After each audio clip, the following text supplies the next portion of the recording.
Caranya gue bayar cicilan mobil. Otak lu ini penuh ya dengan jeratan-jeratan finansial dan lu biasanya nggak sabar untuk nunggu, "Oh kapan nih gaji gua kok belum cair ya tanggal segini." Dan banyak yang keliru, banyak yang kira survival ini soal masalah gaji. Gua tahu persis gitu, ada orang yang bahkan punya gaji 50 juta aja dia masih di survival. Kenapa? Karena dia ketika gajinya 50 juta, cicilan rumahnya itu 35 juta gitu, 10 juta cicil mobil, sisa tinggal 5 juta. Ini sama nih, orang yang kayak ini survival sama seperti orang yang gajinya UMR dan survival dengan cara yang sama. Lu harus tahu ya, uang itu ada ilmunya.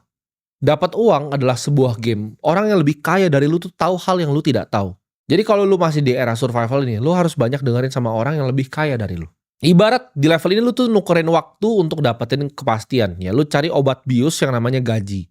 Jadi lu ngerasanya nyaman nih. Oke, dengan apa yang gue punya, ya kan kira-kira gue bisa bayar ini cukup, nggak ada sisanya. Di era survival ini biasanya lu susah untuk nabung. Ini sistem perbudakan modern di mana lu dikejar-kejar sama yang namanya riba, ya. Jadi otak lu isinya cuma riba, cicilan ini, cicilan itu, bayar kartu ini, bayar caranya gue bayar cicilan mobil. Otak lu ini penuh ya dengan jeratan-jeratan finansial dan lu biasanya nggak sabar untuk nunggu, "Oh kapan nih gaji gua kok belum cair ya tanggal segini."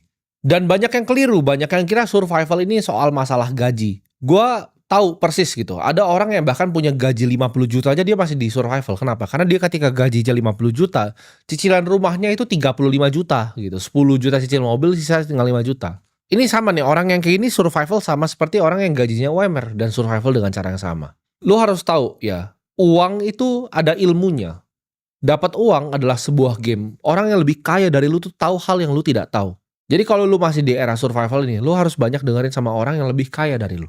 Ibarat di level ini lu tuh nukerin waktu untuk dapetin kepastian. Ya, lu cari obat bius yang namanya gaji. Jadi lu ngerasanya nyaman nih. Oke, dengan apa yang gue punya, ya kan kira-kira gue bisa bayar ini cukup, nggak ada sisanya. Di era survival ini biasanya lu susah untuk nabung. Ini sistem perbudakan modern di mana lu dikejar-kejar sama yang namanya riba, ya. Jadi otak lu isinya cuma riba, cicilan ini, cicilan itu, bayar kartu ini, bayar